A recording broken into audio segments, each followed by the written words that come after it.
विचारधारा का जो भी अतिरिक्त आग्रह होगा वो एक समय के बाद रचना को कर्मकांड में बदल देता है।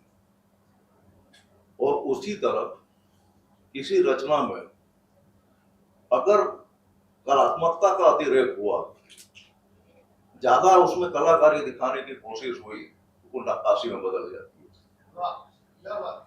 तो ये जो कसीदाकारी और ये जो कर्मकांड, इसके बीच का जो रास्ता है, उसके बीच के रास्ते में आनंद चलता है। और ये पता नहीं कहां से इसने किस कोच से सीखा है, दाएं हाथ से भी गेंद फेंकता है, बाएं हाथ से भी गेंद फेंकता है। उसके कारण कोई इसको समझ नहीं पाता कि राइटिस्ट है कि लेफ्टिस्ट है। तो वही आज मैं तुमसे पूछना चाहता हूँ कि ये खेल सीखा कहाँ से? खेल तो अंतर्भूत होता है, कुछ सीखे कैसे, अपने आप आता है। और दूसरा क्या है कि हर लेखक जो है अपने स्टाइल से लिखता है और अपने लिखने की दुनिया को अपने हिसाब से रचता है। ये कभी संभव नहीं हो सकता कि मनोज चोपड़ा की तरह लिख सके या मनोज दूसरा लिख सके। अगर हम वो लिखने की कोशिश भी करेंगे उसकी, तो हम उस तरह नहीं बन पाएंगे, ये संभव है ही नहीं। और हमेशा क्यों लिखे वैसा उसके जैसा होता, अपनी भाषा अपनी मौलिकता खोजेगा। तो मेरा संतोष जो है कल्पना और इसमें और कुछ उड़ान भरने में, अपने आप चीजें इस तरह उड़ती है कि पता नहीं चलता मुझे। तो मनोज जितना यथार्थ पे रहता है तो थोड़ा उड़ जाता हूँ उधर। ये एक सोनार एक लोहार की दोस्ती है। वैसे बहुत कम हम दोनों एक दूसरे को पढ़ते हैं, दोस्ती बहुत पुरानी है, लेकिन अगर कोई कहानी मेरे नजर में आके आनंद की, तो मैं सोचता हूँ आनंद की तो अच्छा अपना दोस्त है, अच्छी कहानी होगी, क्या पढ़नी है। आनंद की नजर में मेरी कोई कहानी आती, वो भी सोचता अरे यार अपना ही दोस्त है, अच्छी होगी कहानी, क्या पढ़नी। मैं पढ़ता हूँ अगर मिल जाए तो उस तरह से हम लोग गहरे एक दूसरे के पाठक नहीं है, जितने गहरे दोस्त हैं उतने।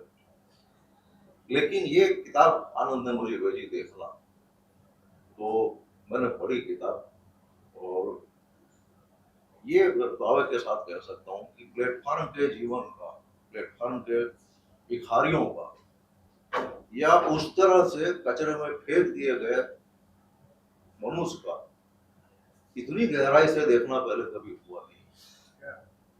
अच्छा, इसमें है तो मामला एक अंधे भिखारी का, पूरा जो मेन जो कैरेक्टर है उसमें अंधे भिखारी का ही है, लेकिन मुझे ये लगता है कि उपन्यास उनके लिए नहीं है जो जन्मजात अंधे हैं, ये उपन्यास उनके लिए है जो सब कुछ देखकर भी नहीं देखता।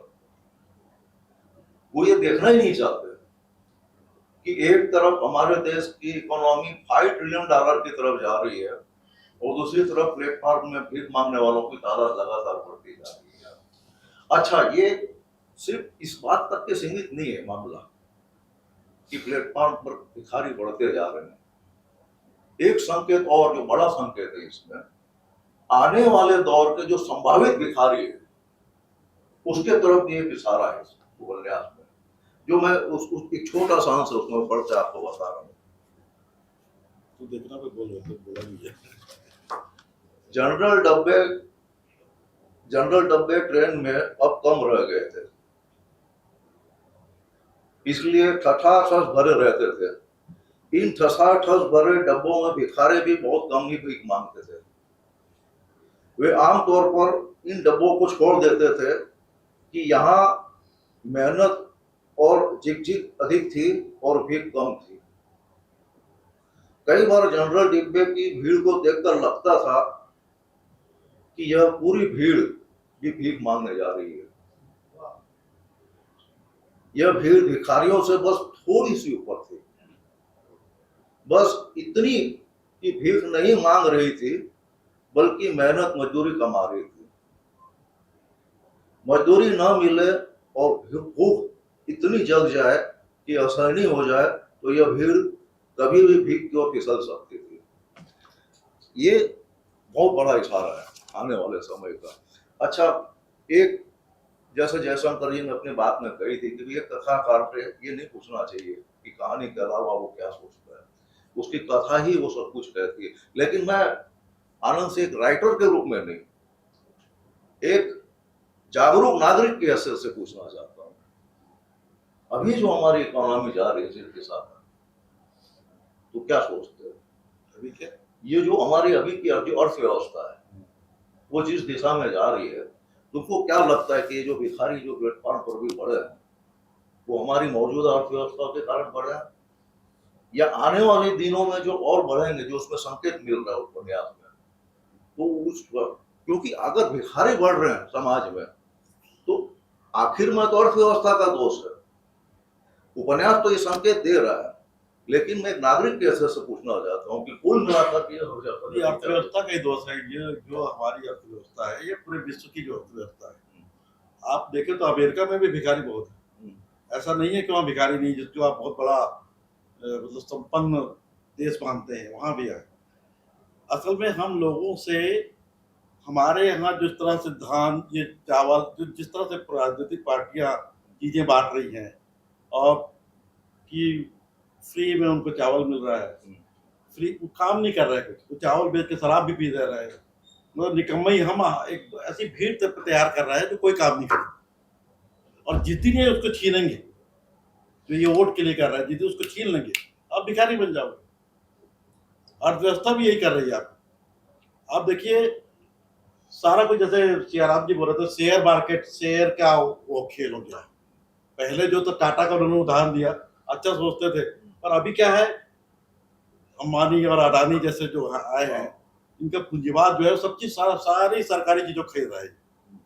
पता नहीं कितने सारे जहाज आ रहा है, उससे बोट खरीद लिया है, बहुत सारा सामान आ रहा है, चोरी का, नशे की चीजें आ रही हैं, सब कुछ के मालिक वो हैं जो अब खुद बेचना चाह रहे हैं।